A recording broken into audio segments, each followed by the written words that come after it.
Hello again. During the vicious wars which marked the collapse of the former nation of Yugoslavia, a new phrase entered the English language. Ethnic cleansing had first been coined by a Romanian during the Second World War, but it was not until the civil war in Bosnia began that the expression started to be heard in this country.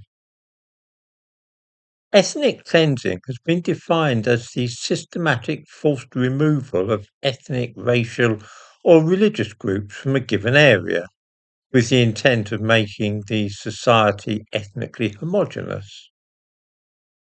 Together with direct action, that is to say, driving a population out of a town at gunpoint, ethnic cleansing can also include other and less obvious methods, such as coercing the victimized group to flee by means of isolated and random killings and rapes, so that they feel unsafe where they are and seek a place of refuge. In this way, ethnic cleansing may be carried out with smaller forces. I've been thinking lately about the phenomenon of white flight from certain parts of the large cities in Britain as a result of the indigenous white inhabitants coming to feel as though they are in peril if they remain in the area much longer.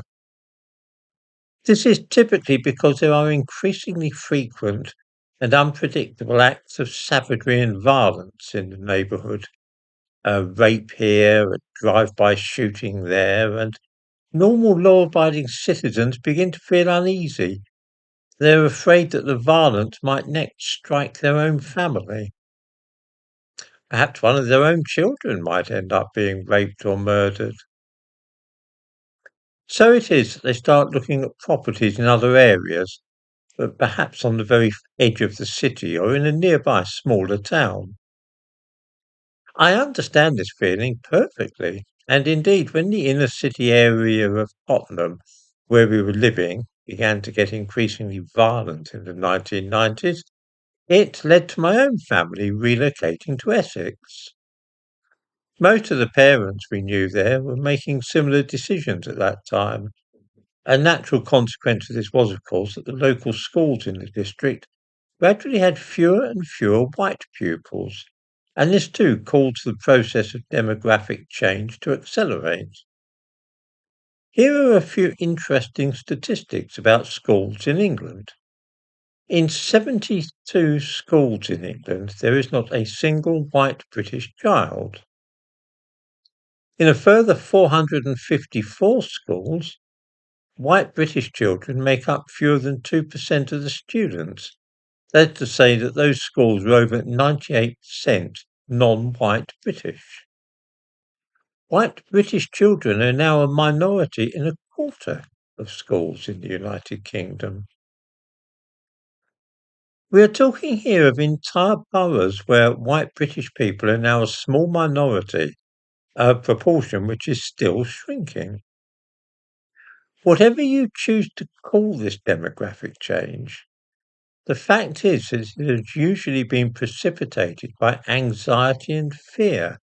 Those white people who move out often say that they felt that they had no choice because they feared for their family's safety. They have effectively been driven out.